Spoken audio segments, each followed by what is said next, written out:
Welcome back to another episode. I want to talk about something today that I really have not talked about or written about much. Uh, to lay the groundwork, we know that most of us would prefer to talk about our sex lives rather than disclose the intimate details of our finances. In fact, sexual addiction specialists tell us that the shame around money is as or more intense than even sexual addiction. And this is pretty impactful because money touches everything that we do, right? Money isn't found in nature. It's an artificial creation of humanity. So we're not born with money skills. Yet money skills are 21st century survival skill. And finance is a major component of well-being. So as big and as important as this is, talking about money is a 21st century taboo. This is kind of interesting. I ran across this on a hotel site of all things. It was an article that was a panel presentation at the Global Wellness Summit held in November of 2020. And it predicted several wellness trends for 2021. And the one that caught my attention was something called a great untabooing. It said that wellness gets real about sex, money, and death. One panelist said there's going to be a massive and systemic cultural taboo toppling, suggesting that we're going to see people getting real about money with new financial therapy and wellness approaches. Well, that pretty much nailed what I've been working on over the last year. It's something called IFS, Informed Financial Therapy. Let me explain. Money taboos and problematic money behaviors are rarely about the money. So knowing more cognitive action steps around those problems really are only going to resolve about 20% of the behaviors. The solution for the other 80% is understanding that financial well-being doesn't lie in knowing more information about how money works, but in understanding the trauma that underlies harmful financial behaviors. Research shows that 80 to 100%, I often say about 90%, of all financial decisions are made emotionally. So for most of us, the path to financial well-being doesn't lie in knowing more information about how money works, or how mutual funds work, or investments, or estate planning, or what have you. But in understanding the trauma that underlies the problematic financial behaviors. And this is where IFS becomes a pretty powerful tool for helping people access the hidden beliefs and emotions and stories that drive these seemingly illogical financial behaviors. And we know that every illogical financial behavior, no matter if it seems illogical to us or other people, it makes perfect sense when we discover the underlying beliefs held by the person exhibiting that behavior. So, IFS, Internal Family Systems. I discovered this modality, this therapy, at a joint weekend given by a psychologist by the name of Bessel van der Kolk, who I really wanted to hear, and a guy that I never heard of called Dick Schwartz. And they gave it was a 2-day weekend before Bessel van der Kolk's 1-week workshop. And as I listened to that, I kind of determined that what Bessel was talking about is something that I had 25 years of therapy doing, which is kind of, I'll call it experiential financial therapy, or not financial therapy, experiential group therapy.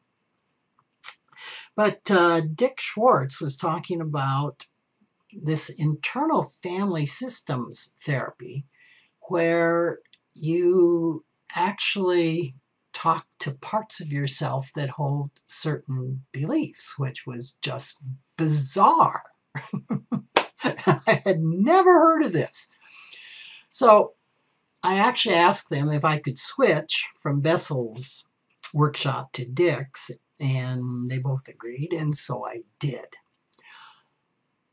Long story short, the first IFS session I ever had was with Dick Schwartz in that workshop. I drew the high card for the demonstration. And I had an extremely profound experience with this. And in fact, got to some things in areas that I hadn't really gotten to in 25 years of experiential group therapy. So it kind of made me a believer very, very quickly. So I started doing my own IFS therapy and still do that weekly. I'm in my 5th year.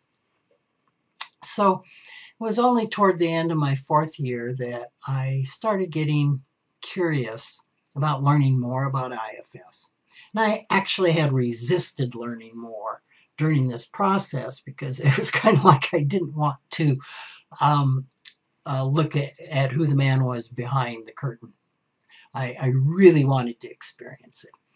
And I had no intention or didn't even see a way that this necessarily would apply to anything else that I did.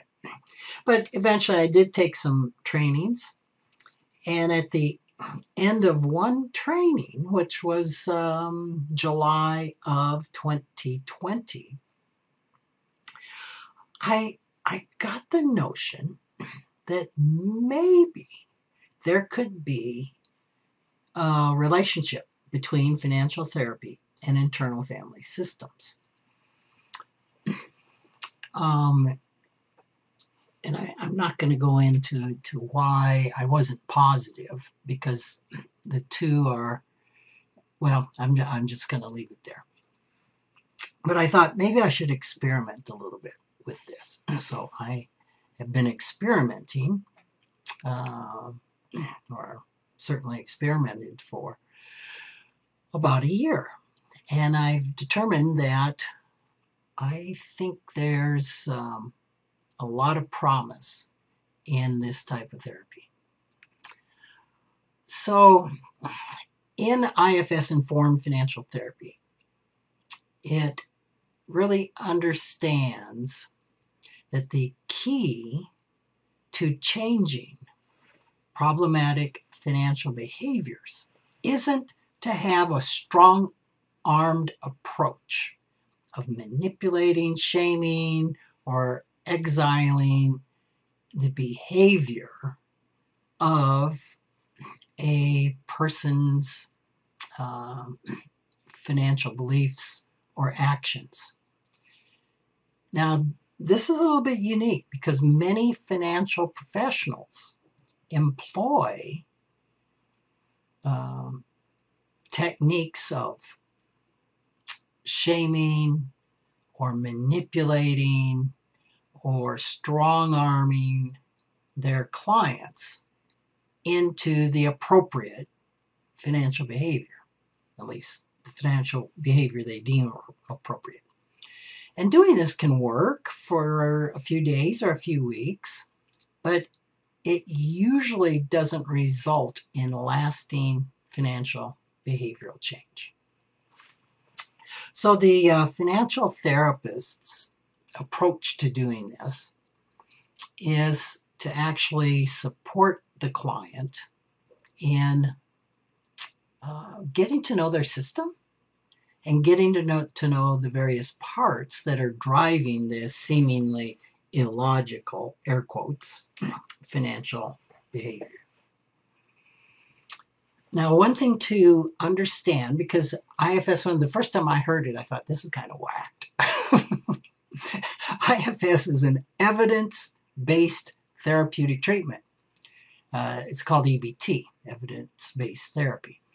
And EBT is any therapy that has shown to be effective in peer-reviewed scientific experiments and journals. So this has been in development for over 30 years. And Dick Schwartz was trained as a structural family therapist. And family therapy has the belief that there isn't one person who's a problem.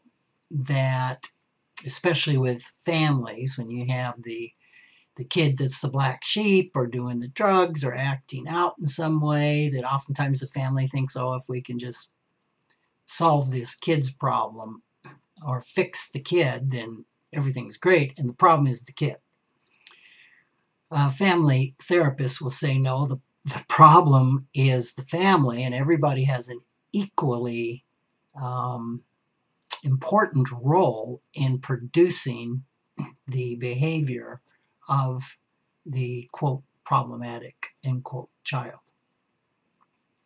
So and typically family therapy focuses on the present, doesn't really focus on the past. But as he was working with people, he noticed that people started talking about their parts and the past.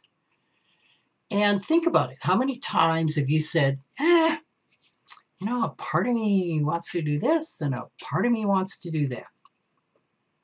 And like in finances, there's a part of me that wants to really save, and there's another part of me that wants to spend. So I think all of us do this. And so he became interested in this, and the past indicated that there was a power in past traumatic experiences. Now, these parts of ourselves are our little inner personalities that we have. Like I said, it's a natural phenomenon. Trauma forces these parts out of their natural states into something destructive. And by talking to these parts, they can relax because they're protecting parts of ourselves that were hurt. Now, a part is like an ego state, but IFS takes parts a lot more seriously than that.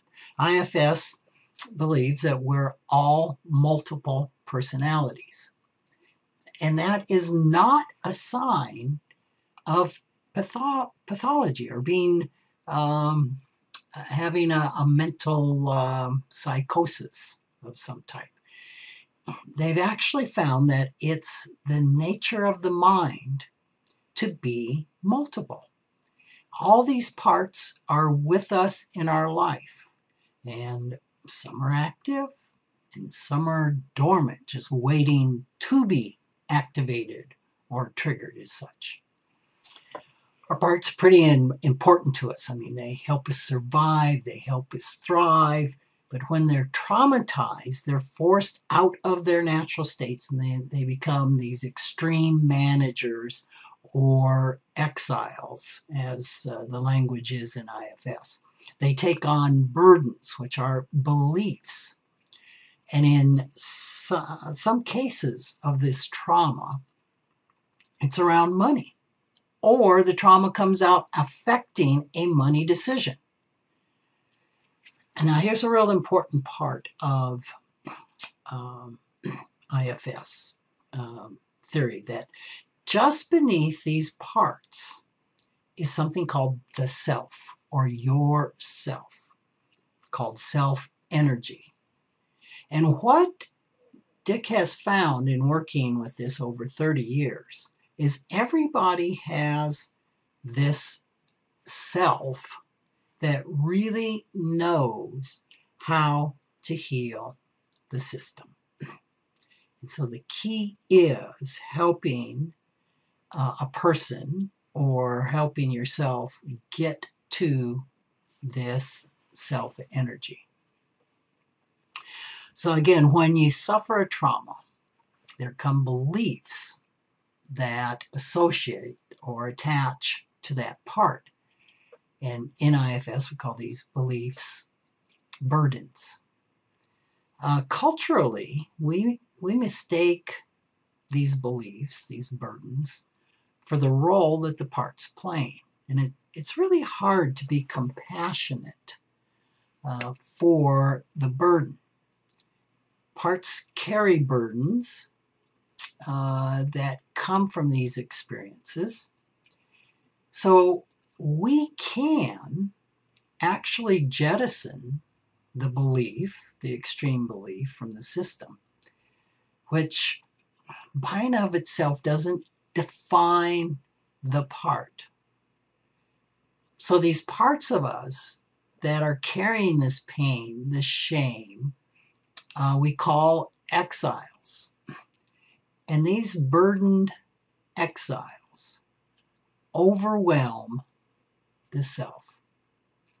And there's many types of burdens. One burden that is usually really present in financial trauma are what we call legacy or family burdens. These are beliefs that are actually passed on to you and that your parts pick up that come from your parents or grandparents. So the whole basis of dealing with our system, with IFS, is that we want our parts to feel safe enough to unburden, to jettison these beliefs so that they can revert to their natural role. The first step in changing a harmful financial behavior then is helping to build what's called a self-to-part relationship with these wounded parts.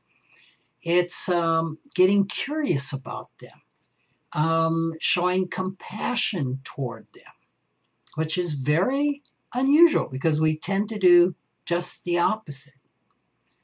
The second step is helping those parts begin to tell their stories, their beliefs, and these burdens. And you might be surprised to know that even when it comes to money, every part, even those that appear to be the problem, really has our best interests at heart. Now, this is a little hard to absorb. You mean even the part that wants to spend money and not save has my best interests at heart? Yes. I've never found a part, and I'm sure Dick will say he's never found a part, and he's had a lot more experience than I have, that doesn't have the person's best interest at the core of that behavior.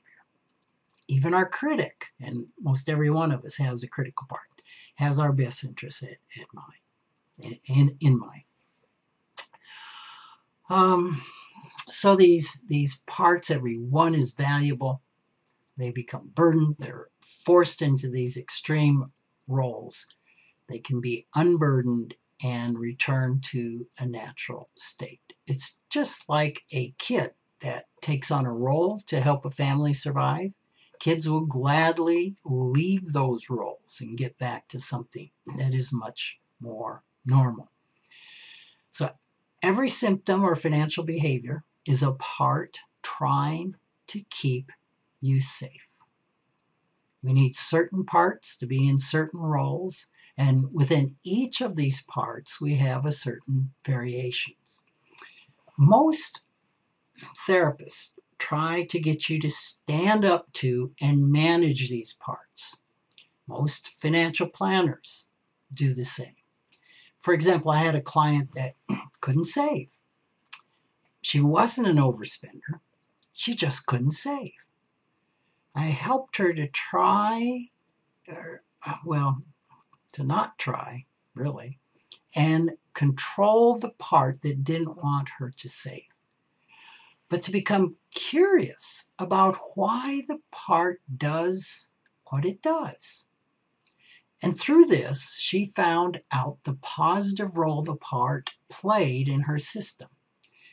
Now, in her case, the parents had stolen her savings multiple times when she was growing up.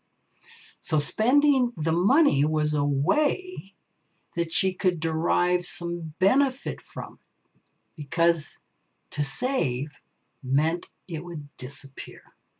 So that was the part's viewpoint and reality. So these parts are like little kids in the family that get stuck doing things they don't want to do to keep the family safe. And many of them are still very young. As one of my clients said during a IFS financial therapy session, "Oh my God, is no one in here concerned? We have a 12-year-old running the business." And this is really, really true. We can have these very undeveloped, small, young parts of us that are making these adult decisions. So the goal is to get to know the dynamics that are in our system, forcing these young parts into these roles. And we want to improve the relationship between the self and these parts. So ultimately, one of the goals is to set up a dialogue between you and your financial managers. You know, the one that is making the problematic financial decisions.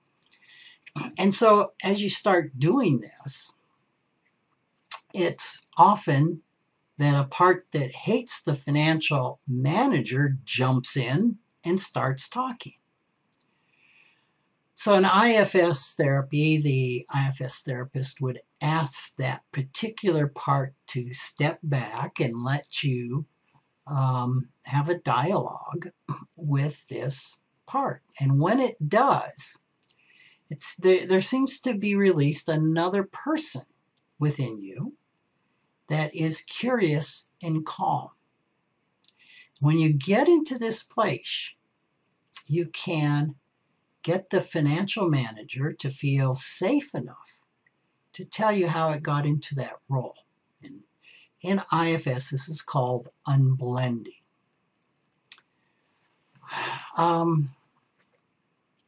You know, many of us as kids had a really poor attachment to our caregivers.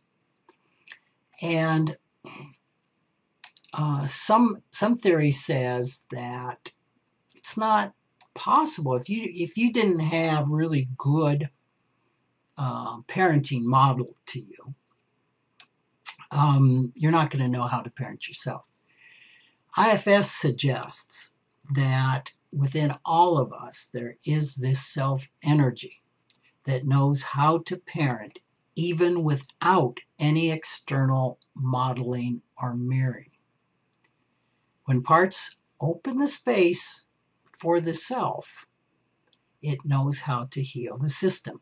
And this has been proven over and over again in the 30 years that Dick Schwartz has been doing this. The energy of the self is summed up with what they call the 8 C's that are pretty important for healing our system. Curiosity, calm, confidence, compassion, creativity, courage, clarity, and connectedness. And this is the energy that takes over when our parts begin to open up.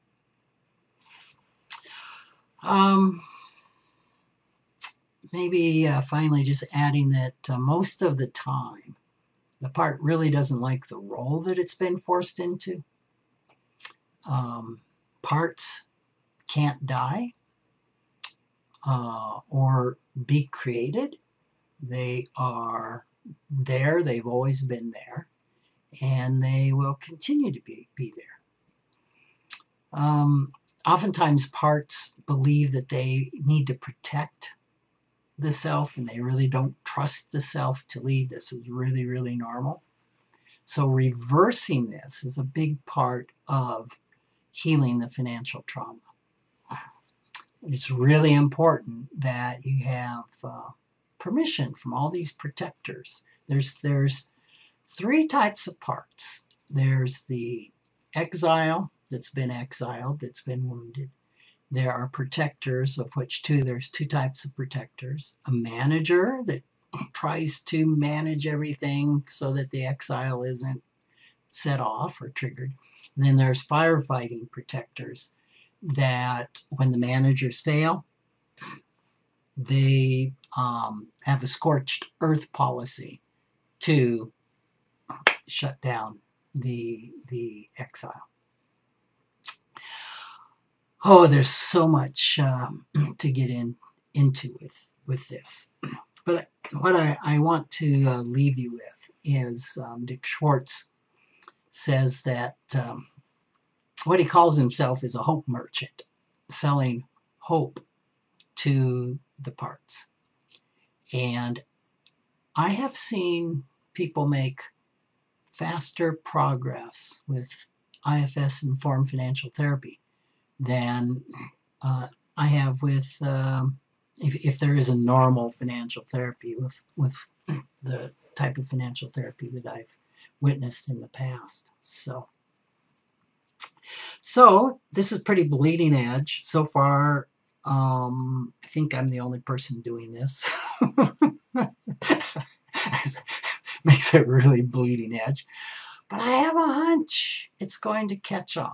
I have a hunch it's going to catch on. So maybe I can go more into this in the future. If you think this sounds a little bit strange or crazy, I get it. I was there. But actually, when I explain this to folks, most people say this makes perfect sense. So I think you'll be hearing more about this, and you'll probably be hearing more about it from me as I go on. So thanks for joining me, and we'll chat next time.